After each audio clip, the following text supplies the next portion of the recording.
Attention please. This uploading is only for educational purpose.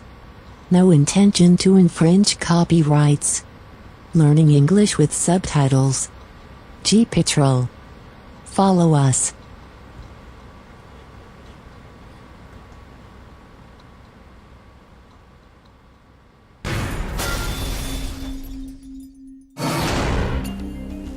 Bolton, Connecticut. A slow afternoon at Deborah Hall's liquor store. It was a very ordinary day for us. It was a Wednesday, which tends to be a little quiet. Business is dead. And that's a good thing.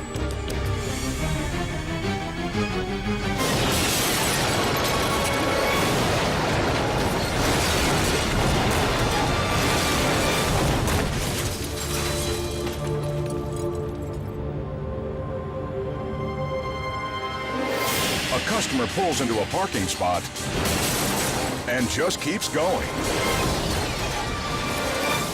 At first I thought somebody dropped a 12-pack or something, but it just didn't stop. The glass just kept breaking and breaking and breaking. Deborah rushes out of a storeroom and confronts a heart-stopping scene. There was just puddles of red all over the place, and it looked a lot like blood, and I realized it was wine and not blood all over the floor. Deborah fears the driver is seriously injured. She was sitting in the car and she was staring straight ahead with her hands gripped very firmly on the steering wheel and not responding when we were talking to her at first. The woman steps out,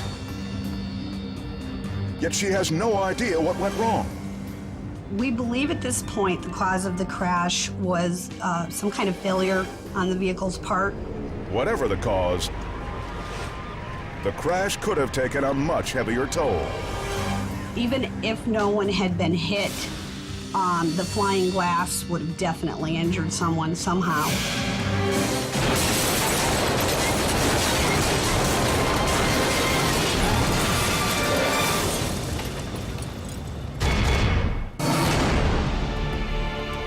Portland, Oregon. An Arctic blast has the city on ice. A blanket of snow and freezing rain wreaks havoc on the roads. Hundreds of 911 calls flood the police department.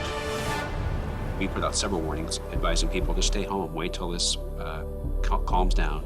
But people think they can do it. Stubborn drivers are subjected to a lesson in hard knocks. Heads up! A downhill street spells doom. This woman's not driving. She's actually sliding. She rear-ends a car and just keeps going. Once you start losing control and you realize it's not about you, it's about physics.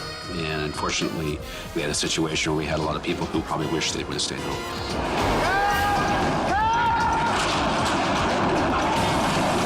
On the same street, another motorist falls prey to the treacherous ice. Each wreck rockets the vehicle further along in a destructive game of road pinball. The disastrous run doesn't seem to have an end. The van skates backward, slamming 4 parked cars in a chain collision. These 2 hillside roadways alone tally more than 25 car wrecks. The most important thing is to get there alive and safe. And if you can't get there safe, maybe it's best just to not go at all.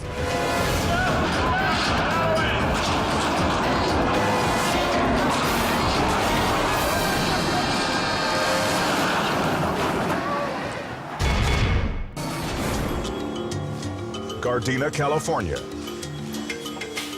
It's a fairly slow night at this 99-cent store. Cashier Ximena Arviaga makes small talk with one of the few customers in the shop. I asked her how she was doing. I started ringing her up. That's when I heard the big screech.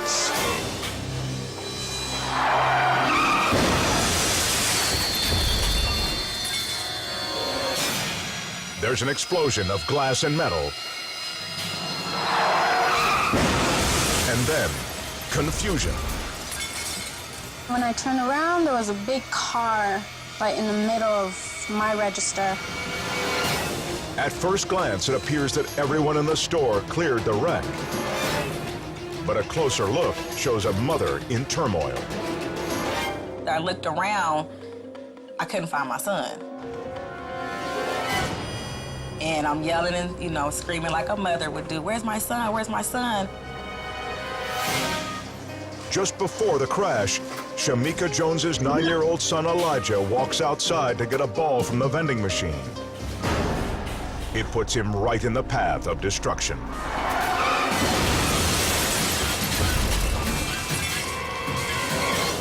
On the other side of the car, Ximena spots the boy in a crumpled heap.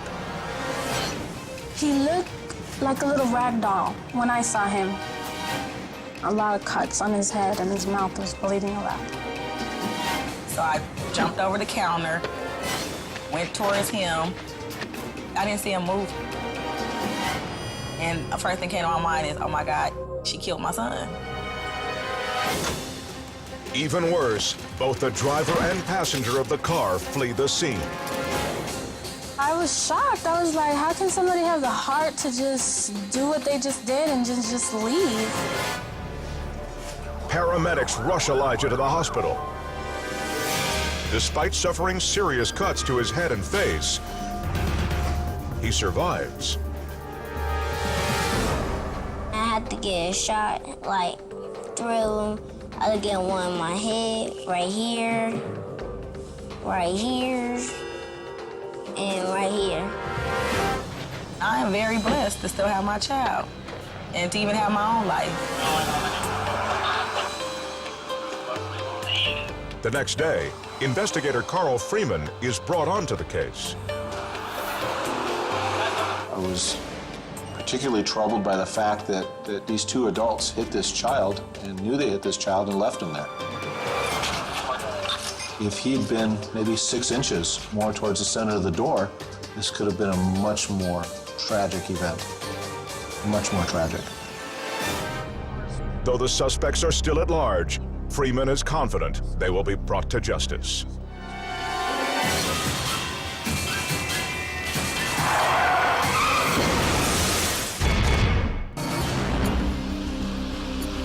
The Bronx, New York.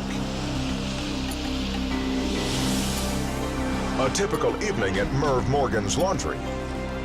It's usually a time when, most of our customers are leaving, finishing up their wash. One of Merv's clerks bides his time on a night that hasn't seen much traffic. Unfortunately for him, that's about to change.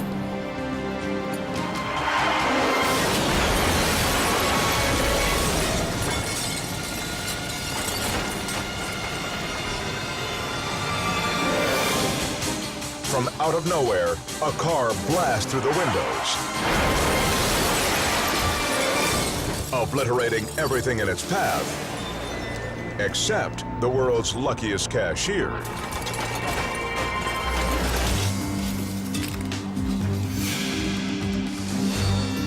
He sees the disaster coming a split second before it happens and moves just enough to avoid lethal impact. Car ended up less than a foot away from him, which means that, this could have been really tragic. Unbelievably, he makes it through without a scratch. Someone could have been killed, and that someone is someone that works for me, and someone whose family I know. The car was run off the road by another vehicle, but no criminal charges are filed. In the end, it's a wash. Still to come, a distracted driver punches it in reverse, leaving a trail of destruction. Plus, one drunk in a fully loaded Hummer equals maximum mayhem. But first, A barreling booze hound gets smashed in a liquor store and takes more than one for the road. On the best of most shocking four-wheel demolition.